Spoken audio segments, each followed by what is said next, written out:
السلام علیکم ورحمۃ اللہ وبرکاتہ۔ الحمد للہ وحدہ والصلاة والسلام علی من لا نبی بعدہ، اما بعد فاعوذ باللہ من الشیطان الرجیم، بسم اللہ الرحمن الرحیم۔ افمن شرح اللہ صدرہ للاسلام فهو على نور من ربه، وقال النبي صلى الله عليه وسلم انما بعثت لاتمم مكارم الاخلاق۔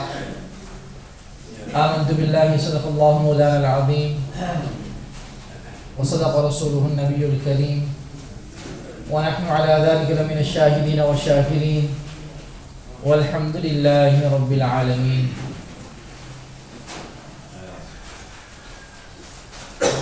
تمام تعریفیں رب کائنات کے لیے جس نے اس کارخانہ عالم کو وجود بخشا۔ درود و سلام جناب نبی کریم صلی اللہ علیہ وسلم پر، جنہوں نے اس دنیا میں آ کر حق کا بول بالا کیا۔ سامعین محترم، ایک آدمی ہے، اس نے بڑا اچھا کھانا کھایا ہے، بڑی اچھی خوراک کھائی ہے، اور وہ خوراک ایسی ہے کہ جو بہت زیادہ انسان کے جسم کو تقویت بخشتی ہے، اس کے لیے بہت زیادہ فائدہ مند ہے، اور اس نے ٹھیک ٹھاک کھائی ہے۔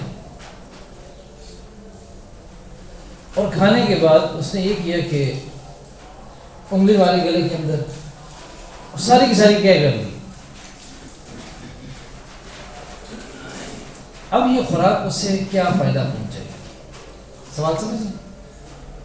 اچھی خوراک کھائیے، بہترین قسم کی، سوال ہے بہترین قسم کی خوراک کھائیے،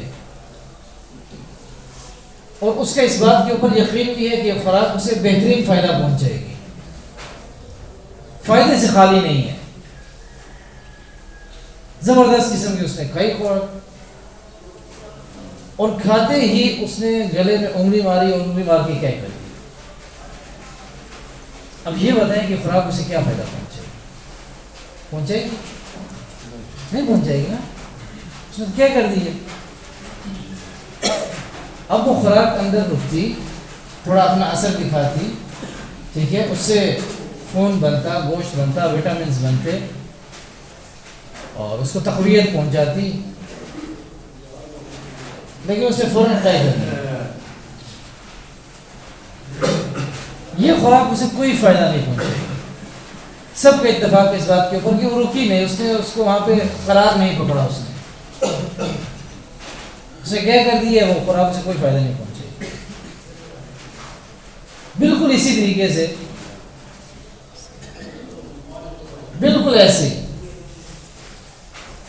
یقینی طور پہ رمضان المبارک ہمارے لیے فائدہ مند ہے، روزے ہمارے لیے فائدہ مند ہیں، تراویح ہمارے لیے فائدہ مند ہے، قرآن کی تلاوت ہمارے لیے فائدہ مند ہے، صدقہ خیرات کرنا ہمارے لیے فائدہ مند ہے، یہ یقینی بات ہے۔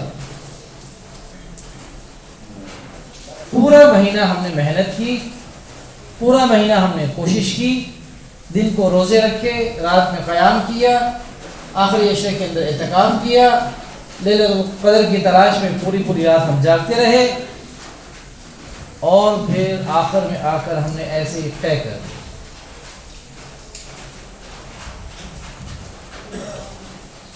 اس کو ہم نے ایڈجسٹ نہیں ہونے دیا، اسے ہم نے قرار نہیں بخشا۔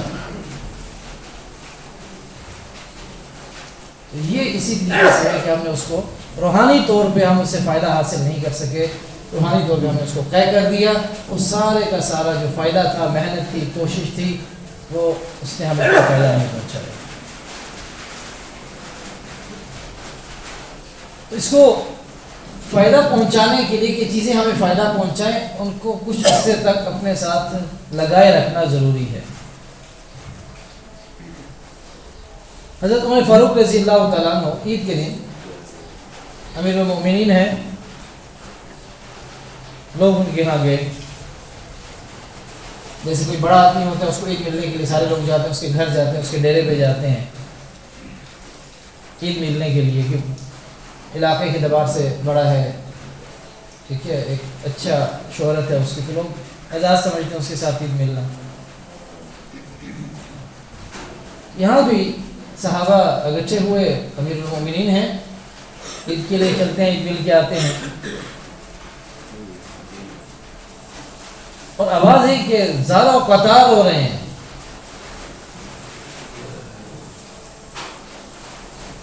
اور باہر نکلے تو نظر آ رہا ہے کہ بہت روئے۔ پوچھا اے امیر المومنین، آج تو خوشی کا دن ہے، آج کیسا رونا؟ آج تو خوشی کا دن ہے، عید ہے، ہر بندہ خوش ہے، اور آپ رو رہے ہیں؟ فرمایا مجھے نہیں پتا کہ عید کا دن ہے یا وعید کا دن ہے، اگر تو میرے اعمال اللہ کے ہاں قبول ہو گئے تو عید کا دن ہے، نہیں قبول ہوئے تو وعید کا دن ہے۔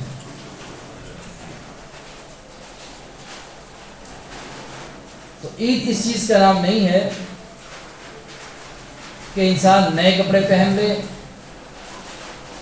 صاف ستھرے جوڑے پہنے، ٹوپی پہنے، جوتے پہنے، ہر چیز اس کی برانڈڈ ہو، اور دل کے اندر اس کی کینہ، حسد، بغض، یہ چیزیں بھری پڑی ہوں۔ عید اس چیز کا نام نہیں ہے، عید ایسے نہیں منائی ہے۔ عید اس چیز کا نام نہیں ہے کہ انسان بہت بڑی گاڑیوں میں بیٹھ جائے۔ عید اس چیز کا نام ہے کہ انسان تقوی کی سواری کے اوپر سوار ہو جائے۔ تو میرا بھائی، عید کا یہی پیغام ہے کہ ہم آج ایک ایسا ماحول پیدا کر لیں، ایک ایسی مثال پیدا کر لیں کہ کوئی بھی یہاں سے اٹھے تو وہ ناراض نہ ہو کسی دوسرے سے،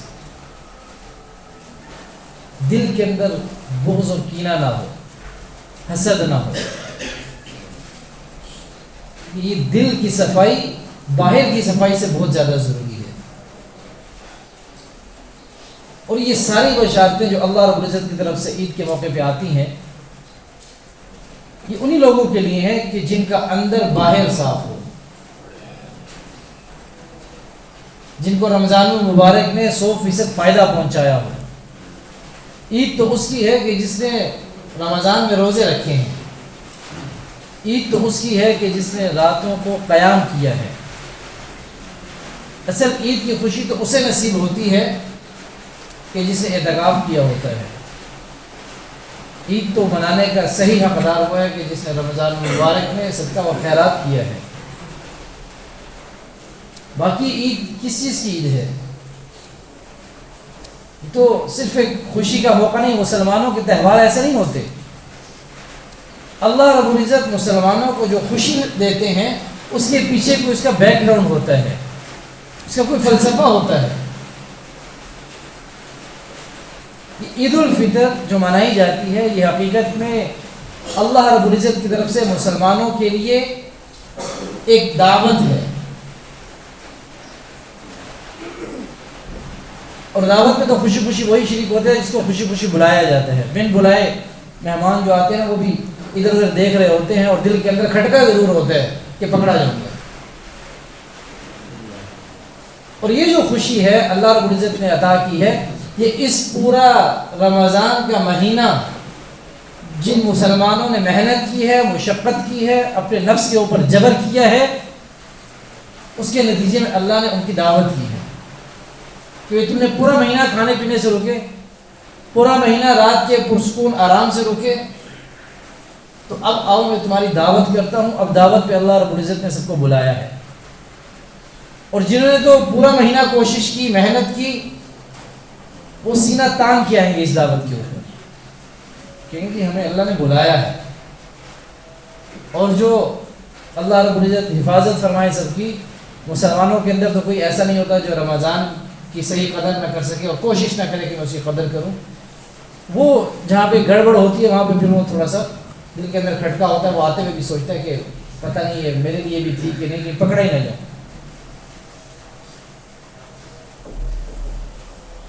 آپ علیہ السلام نے صحابہ سے پوچھا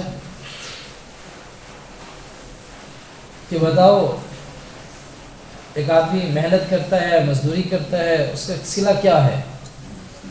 صحابہ نے اپنے حساب سے جواب دیا ہوگا کہ اللہ کے نبی، لیلۃ القدر اس کا صلہ ہے، پورا مہینہ مسلمانوں نے روزے رکھے، تراویح پڑھی، لیلۃ القدر اس کا صلہ ہے۔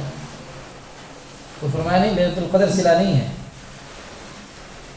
اصل صلہ تو یہ عید ہے، عید کا دن ہے کہ جس میں اللہ کی طرف سے مسلمانوں کی ضیافت ہوتی ہے، اور اللہ رب العزت فرشتوں سے پوچھتے ہیں کہ تم بتاؤ کہ اس مزدور کی اجرت کیا ہونی چاہیے جس نے پورا مہینہ مزدوری کی ہے، جس نے پورا مہینہ مزدوری کی ہے، موج نہیں ماری، اس کو تو کچھ بھی نہیں ملے گا، ظاہر بات ہے، کام ہی نہیں کیا، کیا ملے گا اسے؟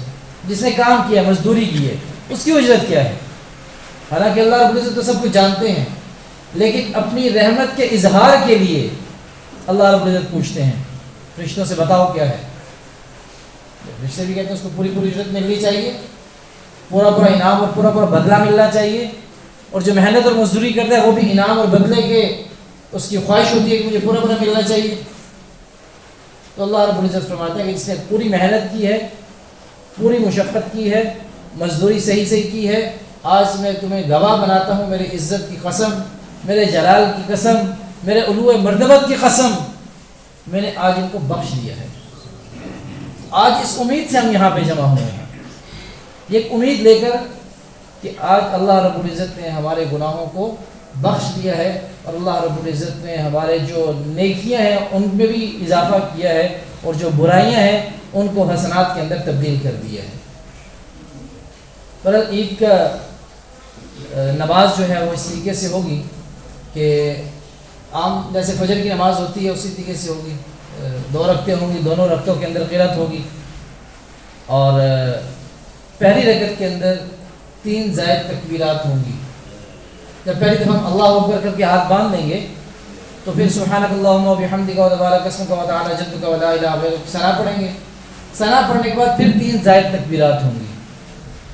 اللہ اکبر، ہاتھ چھوڑ دیے، کانوں تک ہاتھ لے جا کے چھوڑ دیں گے، دوسری دفعہ پھر اللہ اکبر، پھر چھوڑ دیں گے، تیسری دفعہ پھر اللہ اکبر، ہاتھ باندھ لیں گے۔ یہ 3 زائد تکبیرات، کیونکہ پہلی ایک ہوگی تھی تکبیر تحریمہ جس کو ہم بولتے ہیں، اب یہ 3 زائد ہوں گی تو تیسری پہ ہاتھ باندھ لیں گے، پھر سورۃ الفاتحہ ہوگی، اس کے بعد کوئی سورت پڑھی جائے گی، اور پھر اسی طریقے سے نارمل جیسے نماز ہوتی ہے ویسی ہوگی۔ اب دوسری رکعت کے اندر جب آئیں گے وہاں پہ بھی شروع ایسی نارمل ہی ہوگا، ثنا پڑھی جائے گی، ثنا نہیں سورۃ الفاتحہ پڑھی جائے گی، اور اس کے بعد پھر کوئی سورت پڑھیں گے، اور پھر رکوع میں جانے سے پہلے 3 زائد تکبیرات ہوں گی۔ اللہ اکبر، ہاتھ چھوڑ دیے، پھر اللہ اکبر، پھر ہاتھ چھوڑ دیے، پھر اللہ اکبر، پھر ہاتھ چھوڑ دیے، 3 زائد ہو گئی ہیں۔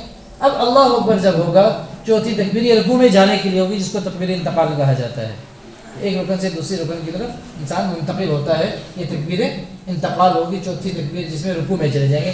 باقی نماز عام روٹین کے مطابق ہوگی، اور اس کے بعد پھر خطبہ ہوگا، خطبے کے بعد دعا ہوگی،